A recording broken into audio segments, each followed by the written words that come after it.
జియా సాస్ ఎఫారిష్తో జియాతో వీడియో. అందరికీ నమస్కారం. ఈ వీడియోని ఓపెన్ చేసినందుకు మీకు ధన్యవాదాలు. మీరు సోషల్ మీడియాలో ఎన్నెన్నో వీడియోలు చూస్తూనే ఉంటారు, కానీ ఈ ఒక్క వీడియో కోసం ఒక 5 నిమిషాలు కేటాయించండి. నేను చెప్పే విధానం చాలా స్లోగానే ఉండొచ్చు, కానీ ఖచ్చితంగా ఏదో ఒక మంచి విషయాన్ని అయితే మీరు నేర్చుకునే వెళ్తారు. దయచేసి ఈ వీడియోను చివరి వరకు చూడండి.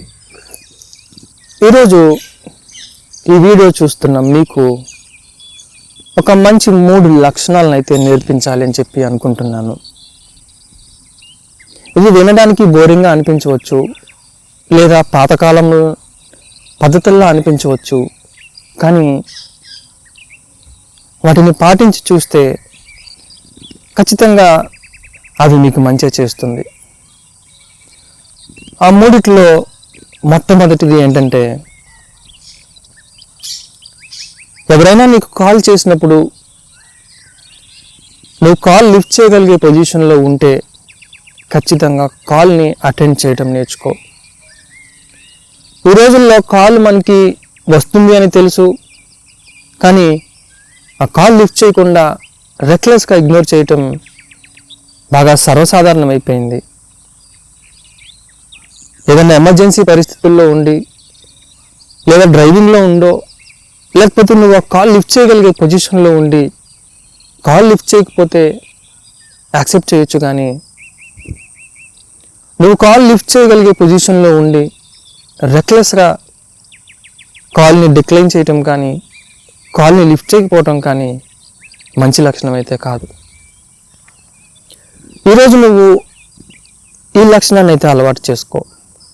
నువ్వు కాల్ లిఫ్ట్ చేయగలిగే పొజిషన్లో ఉంటే ఖచ్చితంగా వారికి కాల్ లిఫ్ట్ చేసి, వారు ఏ పర్పస్ మీద అయితే కాల్ చేశారో దానిని క్లియర్గా తెలుసుకొని వారికి సరిగ్గా సమాధానం చెప్పడం అయితే నేర్చుకో. ఈ విషయం నేను చెప్పినా కానీ చాలామందికి అర్థం కాకపోవచ్చు, కానీ కాల్ లిఫ్ట్ చేయకపోవటం అనేది నా దృష్టిలో చాలా రూడ్గా ఉండే బిహేవియర్.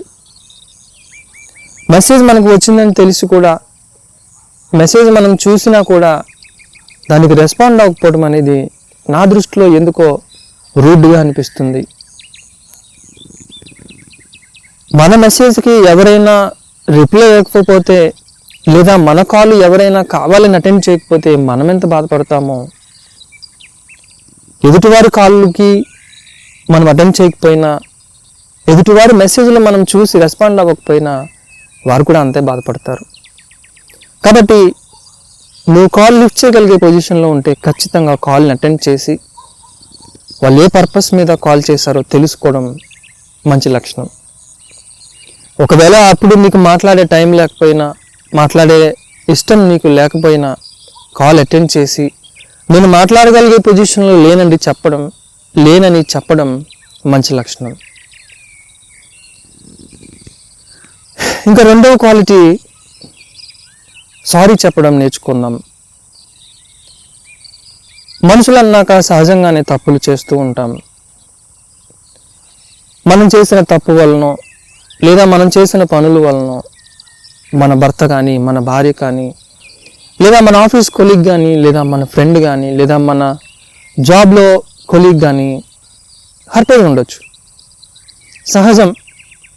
మనుషులు అన్నాక తప్పులు చేస్తాం కాబట్టి మనం చేసిన పని వల్ల ఎదుటివారు హర్ట్ అవ్వటం సహజం.